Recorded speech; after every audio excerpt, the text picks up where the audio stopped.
Ito po yung ating lunch ngayon. Tawag ko po dito ay pangat na paksiw. Ayan, so makita niyo po yung tanglad, siling labuyo, ito po ay kalamansi, kafir na dahon. Tanim ko lang po yan dito sa aming sa gilid. At ito po, ayan, kamatis, sibuyas, luya, paminta, asin. Ayan, so lalagyan na po natin yung isda dito.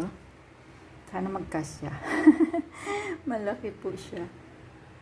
Ayan, para ating maluto ng pangat na paksiw. Ayan. Pangat na paksiw talaga, no? Masarap po yan. Isdang dagat po ang tawag ko po dito. Isdang dagat. O kano man pong isda. Ay, totoong tawag dyan. Hindi ko po alam.